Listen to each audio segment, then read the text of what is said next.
Nakakasana ang mga rallyista sa Liwasang Bonifacio sa Maynila kontra sa pagbisita ni US President Barack Obama. May ulat on the spot si Mark Salazar. Mark? Tina, dito magmumula lahat sa Liwasan Bonifacio ang mga militante na nagsasabing Obama is not welcome. Kaninang umaga pa silang nakaantabay dito, bagamat napakainit kasi, Tina, kaya sumilong muna sila pero handang-handa na yung kanilang malalaking mga watawat dito, yung kanilang mga gagamiting mga placards na nakalagay nga dyan ay Obama not welcome. Pero kaninang umaga ay nagkaroon na sila ng mga pocket programs. Ito'y iba pa sa gagawin nilang malakihang programa ng alas 12 ng tanghali, dapat ngayon.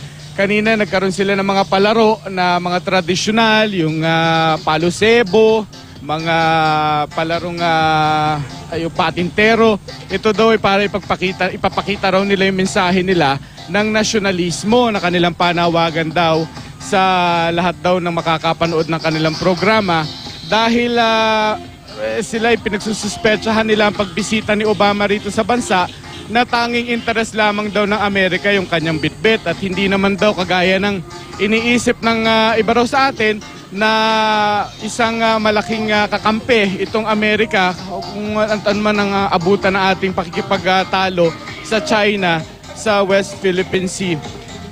Hinihintay lamang ng grupong bayan ang iba pang grupo rito. Nandito na yung Anak Pawis, yung Anak Bayan, bago formal na simulan yung kanilang programa.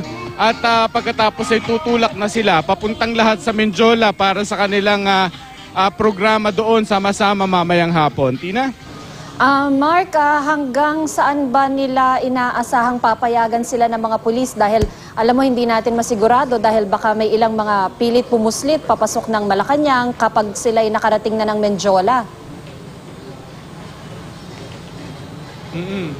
Well, mula dito sa kanilang pagmamarcha, mula dito sa Liwasang Bonifacio, meron silang escort na pulis. Pero wala namang advice, at in fact, alam din naman ng mga pulis na sila'y magmamarcha, yung mga grupong narito ay lahat ay tutulak papuntang Menjola. Pero meron silang backup plan na doon na lamang daw sila sa bago umabot ng Menjola magsasagawa ng programa kung sila hindi talaga papayagan. Pero dito sa Liwasang Bonifacio, hindi masyado yung deployment ng pulis. In fact, wala ka makikitang pulis dito na nakahalo sa kanila maliban dun sa police outpost, dun sa may ilalim ng tulay. Pero mangilan-ngilan din lamang namang pulis na nagbabantay doon.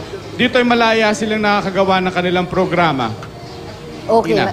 Maraming salamat, Mark Salazar.